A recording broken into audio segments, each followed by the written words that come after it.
여러분, 사람은 언젠가 죽잖아요? 그런데 영원히 사는 게 과연 가능할까요? 오늘은 한 인물을 통해서 이 아주 오래된 질문에 대한 정말 놀랍고도 좀 급진적인 해답을 찾아보려고 합니다. 자, 바로 시작해 볼까요? 여기 유교 사원에 걸린 현판을 좀 보세요. 청나라 강희제가 직접 쓴 건데 공자를 만세사표라고 불렀어요. 이게 뭐냐면 만세대의 스승이라는 뜻이거든요. 근데 여기서 만세대라는 게 그냥 뭐 시간이 아주 길다 이런 뜻이 아니에요. 만세는 말 그대로 영원을 의미합니다. 그러니까 이 현판은 공자를 그냥 위대한 스승이 아니라 시대를 초월한 영원한 존재, 다시 말해 불멸의 존재라고 선언하고 있는 거죠. 엄청나죠? 아니 근데 이상하지 않아요? 공자는 이미 2500년 전에 죽은 사람이잖아요? 그런데 어떻게 불멸이라고 할 수 있을까요? 이게 바로 오늘 우리가 파고들 질문입니다. 보통 죽으면 그걸로 끝 아닌가요? 이 질문의 답을 찾다 보면 우리가 불멸이라고 생각했던 그 개념 자체가 완전히 뒤집힐지도 모릅니다. 자, 그럼 먼저 우리가 보통 불멸 하면 뭘 떠올리는지부터 한번 얘기해 볼까요? 이걸 알아야 우리가 앞으로 깨부술 고정관념이 뭔지 확실히 알 수 있겠죠? 자, 불멸자 하면 딱 떠오르는 이미지가 있죠? 뭐 절대 늙지 않는 몸을 가졌다거나 세상을 초월한 신비로운 존재 같은 거요. 맞아요. 이런 생각들은 특히 동아시아, 그중에서도 도교에서 아주 오랫동안 파고들었던 주제였어요. 도교에서 말하는 신선, 그러니까 불멸자가 바로 이런 모습이었어요. 초인적인 힘으로 엄청나게 오래 살고 불로장생 약 같은 걸 먹으면서 신비한 기술을 익히죠. 그러다가 결국에는 몸을 그대로 가진 채로 하늘로 올라가서 인간 세상과는 완전히 작별하는 거예요. 네, 이게 바로 우리가 흔히 아는 전통적인 불멸의 모습이었습니다. 자, 이런 생각이 꽤 널리 퍼져 있었어요. 하지만 이게 전부는 아니었습니다. 여기서부터 이야기가 정말 흥미로워져요. 모두가 이렇게 육체의 영원한 삶을 꿈꿀 때 아니, 그게 진짜 불멸이 아니야 라고 외친 사람이 나타났거든요. 네, 바로 이 통념에 아주 근본적인 질문을 던진 사람이 있습니다. 그리고 그의 주장은 우리가 알던 불멸의 정의를 글쎄요, 완전히 박살내버립니다. 그 주인공은 바로 조선시대의 천재학자 위백규입니다. 이분은 당시에 다들 당연하게 믿고 있던 그 불멸이라는 개념에 정면으로 이게 맞아? 하고 물음표를 던진 거죠. 그러면서 아주 과감하고 새로운 주장을 내놓습니다. 그의 주장은 이 한마디로 요약됩니다. 진짜 불멸자는 바로 유교의 성인이다. 와, 정말 대담하지 않나요? 무슨 약을 먹거나 하늘로 올라간 신선이 아니라 이미 수백 년 전에 죽은 공자 같은 사람이 진짜 불멸자라니. 이게 도대체 무슨 소리일까요? 위백규는 여기서 생각의 판을 완전히 뒤집어 버려요.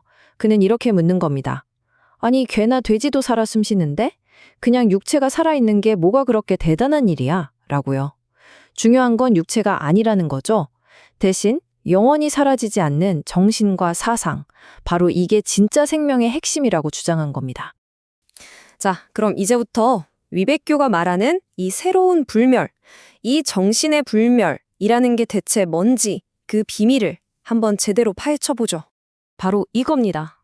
위백규가 말하는 진정한 불멸이란 건요, 육신이 섞지 않는 게 아니에요. 한 사람이 남긴 도덕적인 가르침이나 그 영향력이 역사 속에서 영원히 살아남는 상태, 바로 그걸 말하는 겁니다.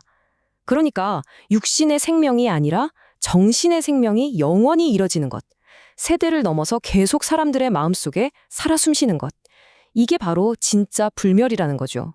생각해보면 이 개념이 공자에게 정말 딱 들어맞지 않나요? 공자의 몸은 2500년 전에 이미 흙으로 돌아갔죠. 하지만 그의 가르침, 그의 생각은요? 전혀 사라지지 않았잖아요. 우리는 지금도 공자의 말을 읽을 수 있고 그가 남긴 글 속에서 그의 목소리를 들을 수 있잖아요. 그의 사상을 통해서 마치 그가 지금 여기 있는 것처럼 느낄 수도 있고요. 정말 바로 옆에서 가르침을 주는 것처럼요. 우리가 논어를 펼치면 그의 지혜가 바로 거기서 살아나고 그의 사상을 놓고 토론을 벌이면 그의 정신이 다시 우리 앞에 나타나는 겁니다. 이게 진짜 살아있다는 게 아니면 뭘까요? 근데 위백규는 여기서 멈추지 않고 한 발 더 나아가요. 오히려 도교에서 말하는 불멸을 신랄하게 비판합니다. 잘 들어보세요. 인간 세상을 떠나서 혼자 하늘로 올라가 버리면 그건 영원히 사는 게 아니라 오히려 더 확실한 죽음이라는 거예요. 왜냐? 사람들의 역사와 기억 속에서 완전히 잊히고 단절되니까요. 야, 정말 기가 막힌 역설이죠? 자, 그런데 여기서 이런 생각이 들 수 있어요. 위백규의 주장에 아주 날카로운 반박이 가능하거든요. 그리고 바로 이 지점에서 이 논쟁이 얼마나 깊이가 있는지 알 수 있습니다. 잠깐만요. 그럼 악명 높은 사람들은요, 역사에 길이길이 이름을 남긴 악당들도 있잖아요. 이 사람들도 그럼 불멸이라고 해야 하나요? 이거 정말 날카로운 질문이죠. 예를 들어 히틀러 같은 사람들, 그 이름도 역사에서 영원히 사라지지 않을 거잖아요. 그럼 그들도 위백규가 말한 불멸자에 포함되는 걸까요? 바로 이 질문에 대한 위백규의 대답에서 그의 논리가 정말 빛을 발합니다. 그는 그냥 기억되는 게 중요한 게 아니라 기억의 질이 중요하다고 말해요. 성인은 존경과 함께 영원히 살아가죠. 하지만 악인은요? 사람들의 비난과 경멸 속에서 영원히 계속해서 죽음을 당하는 것과 같다는 겁니다. 그러니까 이름이 남는다는 그 사실 자체가 중요한 게 아니라는 거죠. 네, 핵심은 이거예요. 그냥 이름이 알려지는 게 중요한 게 아니라 어떻게 그리고 왜 기억되느냐가 핵심이라는 거죠. 이게 바로 그냥 유명한 것, 즉 명성과 위백규가 말한 진정한 불멸의 결정적인 차이입니다. 한쪽은 긍정적인 영향력으로 영원한 생명을 얻는 거고요. 다른 한쪽은 저렇게 살면 안 돼라는 역사적 경고로서 영원한 심판대 위에 놓이는 거죠. 사실 위백규의 이런 생각은 갑자기 튀어나온 게 아니에요. 유교에 아주 오래전부터 내려오던 삼부루라는 개념과 깊이 연결되어 있거든요. 삼부루가 뭐냐면 말 그대로 세 가지 썩지 않는 것이란 뜻입니다.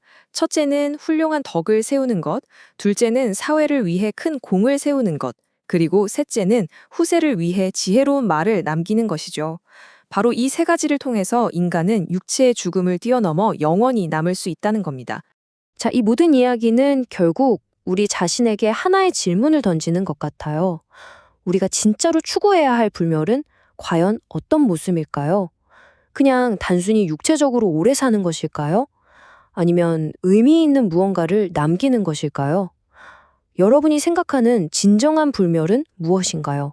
그리고 육체의 한계를 넘어서 영원히 기억될 여러분의 이야기는 과연 무엇이 될 수 있을까요?